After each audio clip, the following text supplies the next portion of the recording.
Next up at our DCS Cine Lens Day, we have a presentation from ARRI. Art Adams is going to interview some DPs up here who have recently used the ARRI Ensō primes. They are Aiden Ulrich, Charles Bergquist, and Loren Hamilton. Take it away. Hello, everybody. Thanks for coming. So we've got these new Ensō primes. We're showing them over at the ARRI table, and they're sort of a, I guess, more affordable for ARRI lens set. They're very good, but they also have some, they're a little rougher than signature primes, and they've got the rear filter options as well. And we've also changed those up a little bit. Just modified the design a little bit from the impression filters we started with based on customer feedback.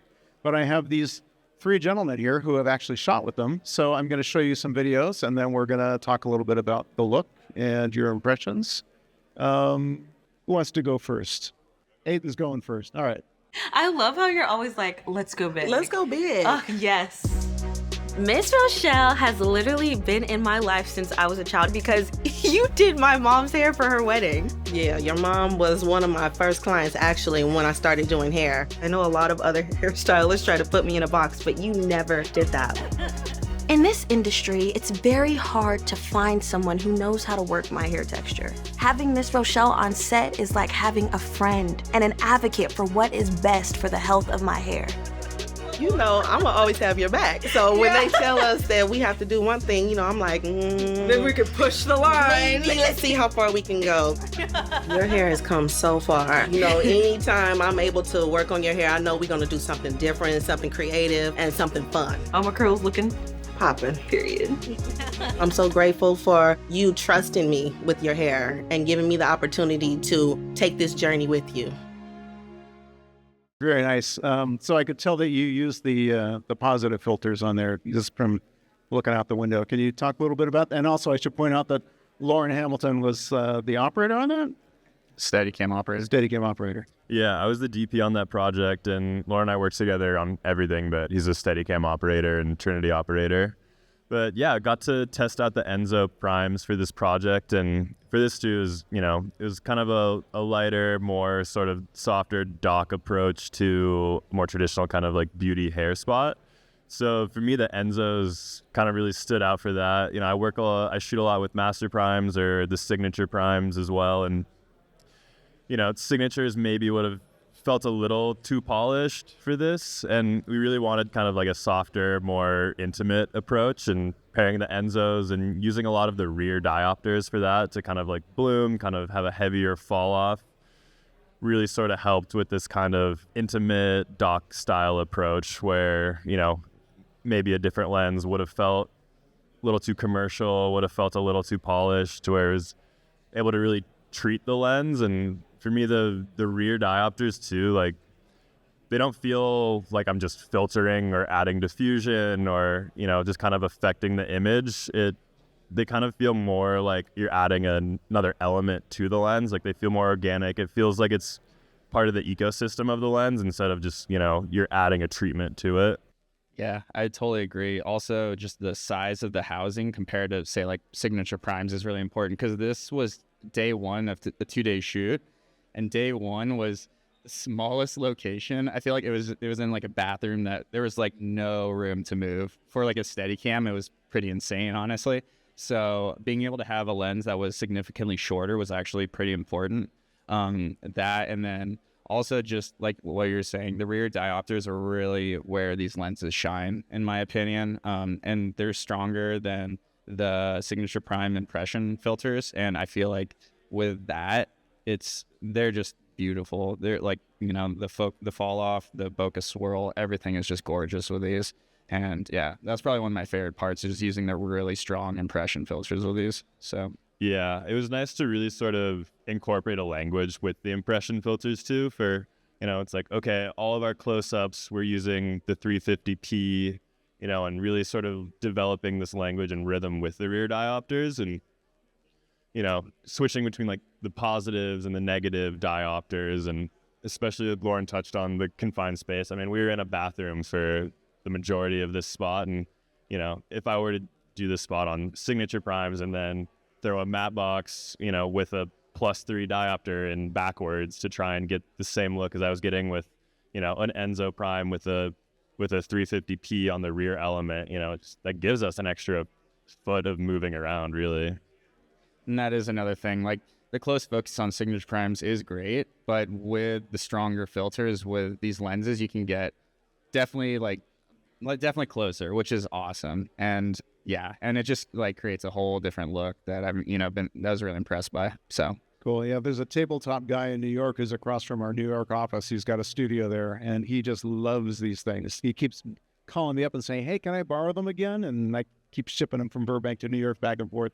He's actually we have a prototype 14 and he's got right now on a spot. So, Charles, I want to make sure we get to you. So I'm going to show your piece, and then maybe we can all chat about that. You were in a situation where it was all you, and I want to talk about that.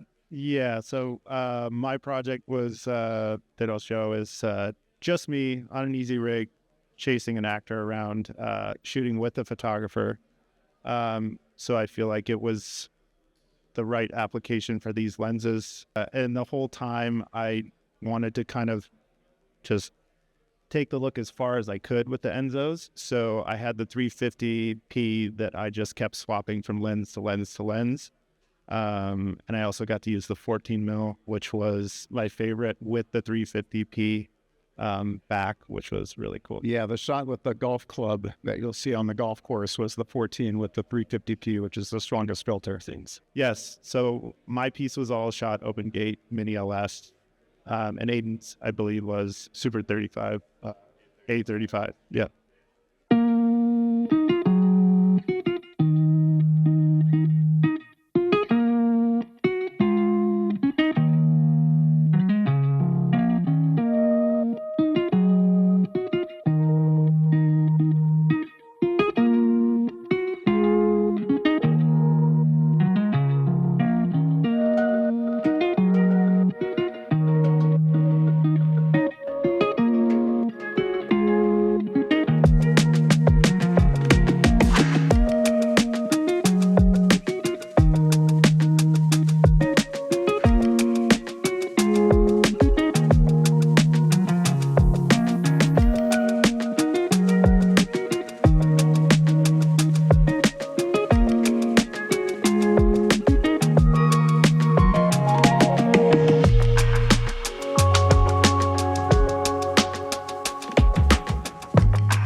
So I just wanted to compliment your assistant who did a great job. Yes, I used every single shot that was in focus for this piece because it was me pulling focus. And I wanted to keep it wide open so I could, because I had one day with these lenses, I wanted to see what it could do the whole time with the 350p, and which is the positive vintage element that is different than the impression filters that you would use on signature primes, which I had just used before that.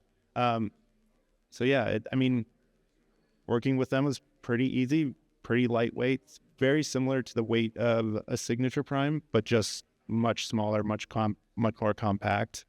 Every time I wanted to change lenses, it was just popping the rear element off and then putting that back on pretty quick. Took me like, a minute or something for a lens changeover. I'm back at it. So you're all kind of drawn to the positive. I'm kind of curious about why that is. Yeah. I mean, for us, it was just kind of a time thing. We had more of the positive filters with us. And so we could just kind of, vary the density of our look. I think there were a lot of times where, Loren and I were shooting 2 cameras at once on a different Pantene spot that we shot that same week.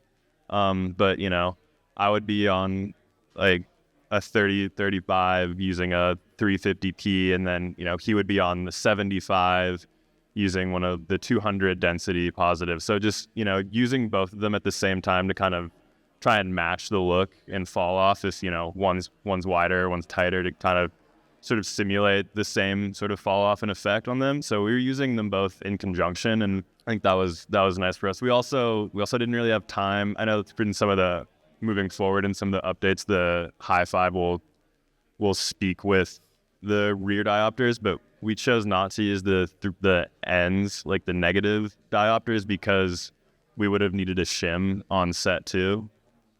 Yeah, the negatives, to bring the focus mark back. On the positives, the focus marks will track.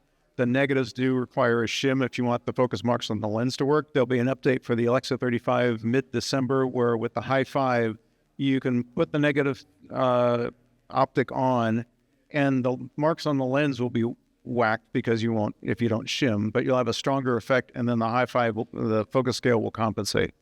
So on the Fizz unit, the focus scale will be correct. I think that would be a real game changer, honestly, because I honestly only really ever see people using like the positive filters, more so because it creates more of a vintage look. But that's a big point. It's just like the time it takes to shim and, just all that. So once that, firmware comes out, I think we're going to be seeing a lot more people using the There is do you know Ian Rigby? Oh, yeah. Yeah, so he uses the positives and the negatives freely, and he just makes his assistants deal with it because they're just pulling off a monitor. But he'll just feel it and throw whatever he wants. And yeah, I guess for me too, like when we were just like rushing into that shoot, there might have been like a little disconnect in me too, being like, oh, like if we don't shim, we can't hit a certain mark. But it's like, I don't care if the assistant's not looking at marks, but like if it's the look I want. So I think, moving forward, it's like, oh, like just throw on the negative, like the assistant can figure it out. Yeah, hopefully we'll make that easier in a month or so. Charles, you've used the positives on signatures as well. Yeah, so about a week before that, I had another shoot that I used the positives on the signatures, and I used the 300 or this 330p. 330p, right, which was the strongest again. I just wanted to take the signature prime on that job and just kind of screw it up as much as I could, but still get that center sharpness. And same thing on this job. I just took that same approach. I was just like, all right, let's see what I can do with this and see how much there's a really exaggerated fall off when you put the positives on. So I just took it to that, and I only had like 4 or 5 hours to shoot with him. So there wasn't really a lot of like, okay, I'm gonna see how this looks and look at it in the monitor. It was just my monitor that way. So yeah, it's funny. The progression I see is everyone starts with the positives, and then at some point they go to the negatives, and then they go back and forth. Because the one thing that there was a still photographer that I've worked with a bunch. We've done some shoots with him. A guy named Jeff Berlin. He started with the positives, and then one day we put the 290N on a signature, and he was on close up. and he really liked the look because the negative has the softness, but the positive has kind of this glamour glow. It feels like a portrait lens from kind of the 1950s. And the negative feels to me more like a net, but without the halation. So it's soft, but it doesn't have that same glow. So it's interesting to see people kind of progress through the stages. You're all still in stage one, so we'll see what happens going forward. For beginners. Any other thoughts on your experiences? I thought it was nice to see, it's like I shot on Alexa 35s and Charles shot on Open Gate Mini LFs. It was nice to really, see the character and the heavy fall off on his spot too, like compared right after. Yeah, it really, like, coverage for the lenses was good for me to see as well. So that's why I just did the whole spot in Open Gate. I didn't crop into it or anything. And then also the 14 with the 350p was like kind of the really kind of cool look that I really wanted. So, and it held all the way to the edges. It gave a nice little fall off right at the edge, but it was nice. Yeah, and I think for me too, like a lot of times when I am shooting Super 35, I'll tend to shy away from lenses that are specifically designed for large format coverage. But, we've worked with these a fair bit now, and, thrown them up on projectors, and the amount of detail that they hold still within the sort of center punched extraction of the actual lens coverage is great. I mean, we were getting seeing the 200. Oh yeah, definitely. But perfect result. Yeah, so even though they cover large format, a lot of people think you only can use them in large format, but they're really designed for both. And on the Ensōs, the illumination fall off is really interesting because it starts closer to the center than signatures, so you get a cat's eye sooner. So on the Alexa 35, you start getting the cat's eye swirl, even though you're not shooting, full frame.